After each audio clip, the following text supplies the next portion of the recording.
But as it is, and probably for the last time, well, we can humor it when we get to the Super Bowl preview, but for the last kind of real time on the year. We'll get this shit wrong too. Why are we bothering? I think actually mine's probably the more wrong this week. So enjoy. Not so fast, my friend. Corso but it tributes is are always welcome on this show, Jim. I don't give a shit if it's yours or mine or whoever. It's Lee Corso drops, always preferred. Not so fast, not so fast, not so fast. But it is the NFL power rankings, of course. And once we get to the postseason, we look at the teams that are left playing and eligible for the Super Bowl. So there's only 4 this week. So EJ, if your internet is still cooperating, I think we lost him. The spin is just spinning. He might be gone again, Captain. He's not even going to try to talk his way out of it. He's just here's infinite spin. That's what my argument. Here's my rankings. I'm out. Infinite spin. Screw you. He just pulled the Ethernet cable out of the back of the fucking modem. He rage quit his own segment. What the fuck? Just pour one out for. But EJ was the first one to get merch on this show. Maybe I thought maybe he's. Wait, hold on. Wait for it. Hey, there he is. I think there's a snowstorm here going on in South Florida. No, not really, but the van ain't ready equipped with a snowstorm in Florida, but whatever. Here's my power rankings, guys. If you guys listen on the audio side, unless Mike already said it.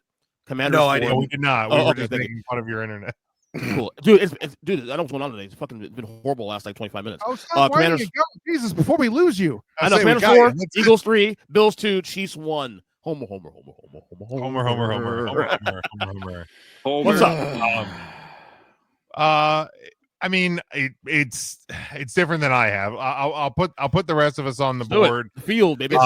It's a ranking, and I promise you, Mike and I did not. This is not a group project, okay? I will give Sean. Sean says Eagles 1, Chiefs 2. Y'all boys are the dumbest shit I've ever Bills seen. 3, Commanders 4. I'll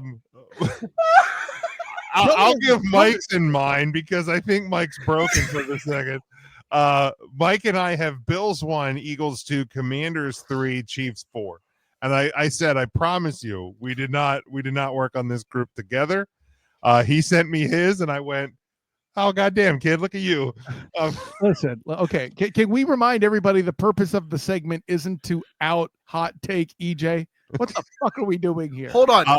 You want the king of hot takes to not have a hot take? What do you mean? I'm not that bad. No, that's my point. I wear the crown of hot takes. That's what I'm Lions saying. over I'm Chiefs. not that bad. First of all, risky pick is not the same as hot takes. Let's be clear. You can at least explain your silly. Okay, Mike, I'll let you explain how you got here, and then I will explain how I got here. Do we need an explanation, or can you just hit Homer for? Okay, go ahead. Well, I mean, I was going to look up and make the comment. The Commanders' victory was more impressive, beating the Detroit Lions. I felt like the Eagles' victory with the ability of them moving the football on the ground in the middle of a snowstorm was more impressive than beating the Houston Texans. And obviously, I think we all have talked about how good the Baltimore Ravens have been all year, beating them in a game as close as it was. The Bills showed a lot of heart in that game and kept themselves in the running to try to win the NFL the title. With the Chiefs, no, the officiating did not directly lead to a victory in that game. Were there plays where it kept drive alive and things along those lines? Sure, but they still had to go down and score the points that they scored on those drives. Houston still had opportunities to stop them and were unable to.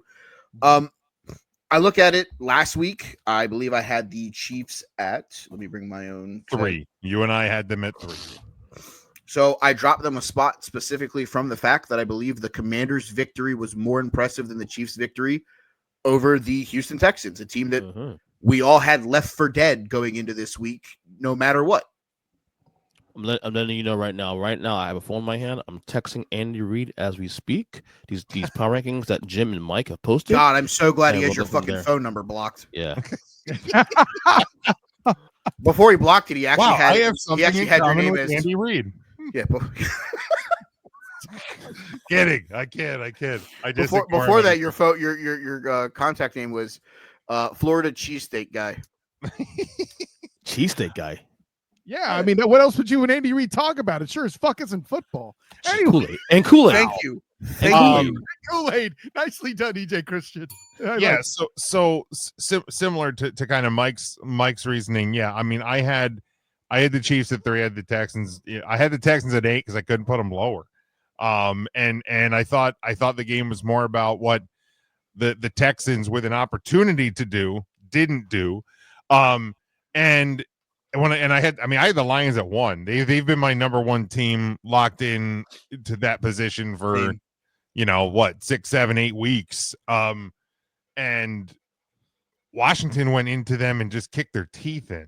So to me, it's more rewarding the Commanders than it is penalizing the Chiefs. Really, when I'm looking at this, and it's for me, it's these 4 teams are extremely close. And really, if we were operating in a universe of cowards of 3A and 3B, that's probably where I would have attacked it. But again, I think for me it was rewarding. It was rewarding the Commanders for what I thought was one of the better wins of this season in a huge moment. Not taking away from Defensive Player of the Year Chris Jones, and probably you already have. You're no, say that. No, I'm not disrespecting the defense. I'm disrespecting the fact that all I've heard is how great this offense is now they have Hollywood Brown, and nobody mentioned that this weekend, for the record. Oh, a lot of people did. Well, not on this program, but yes. You'll forgive me. I was not. Yes, because this show uses, I don't know, common sense. We smart. But yeah, I know you don't disrespect them, but your rankings and their lack of disrespect for 8 sacks of CJ Stroud is noted. Now, if you really wanted to give me a good answer, sir, you'd be like, it's the Texans offensive line. And you'd also be right. Some of the worst coaching, too, as well, in the form of thinking you could shut down Karlaftis, not once, not twice, but 3 times. Sorry that I didn't want to give myself PTSD about talking about shit offensive lines anymore, Kyle. I've only done it for 18 weeks with the Bengals. Too soon? Only 18 weeks, motherfucker. You seen your seasons lately? Anyway. Yes, but terrible, just terrible. Wow. But at least I had other things to blame. Defense is not being able to cover anybody. Joe Burrow being hurt. Jamar Chase and T. Higgins both being injured. I had other things to talk about that weren't how bad the offensive line were that I've always known has been absolute dog water. Listen, your therapist session is over time. I mean, not that he's here to defend himself, but does anybody want to talk about besides the obvious Homer factor? See, that's the part. Like, Homer. I mean, y'all are nuts in your own right, but at least you could find a way. The Eagles, are you fucking shitting me right now? They might be the most unimpressive team in terms of the victories they got in this thing. But Kyle, the Chiefs only beat the Texans. You're correct, but at least they got a fucking bye. What do the Eagles do? Yeah, I like. Do we want to do the Eagles at 1 for Sean? I mean, I assume there is certainly some Homer bias there. So I will at least lend him that much. But yeah, I would have never have guessed. And a 12-point win over Green Bay, a 6-point win over the Rams. Again, what that could have been on a fair weather Sunday, we don't know. But yeah, I don't see the Eagles as the best team. Certainly they have the home field advantage, but yeah, I don't see what they're doing. I think I would have lived in a world where he had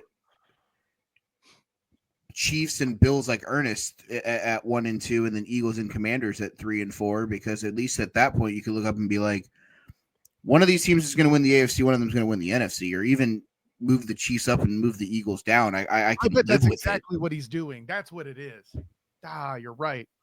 Yeah, because he to his credit, he kind of did do that last week as well. Yeah.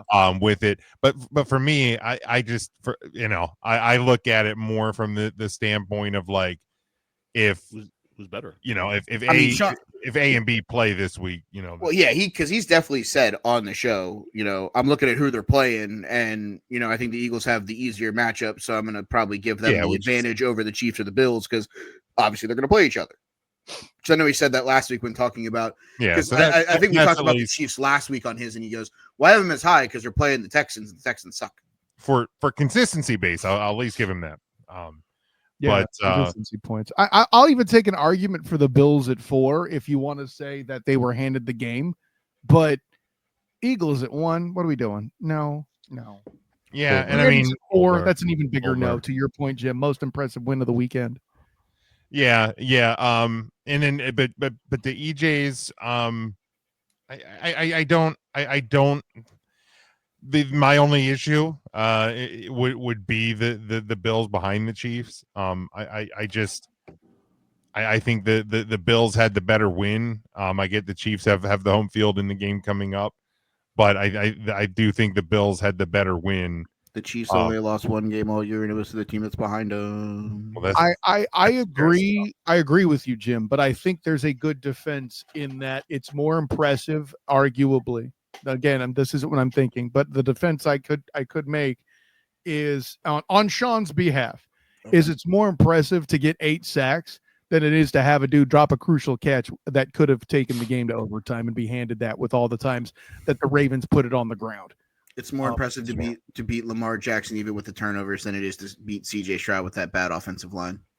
No, I get that response, but again, that's I can entertain that argument. Sure. I'm just retorting. I'm that would be my counterpoint if that's fair.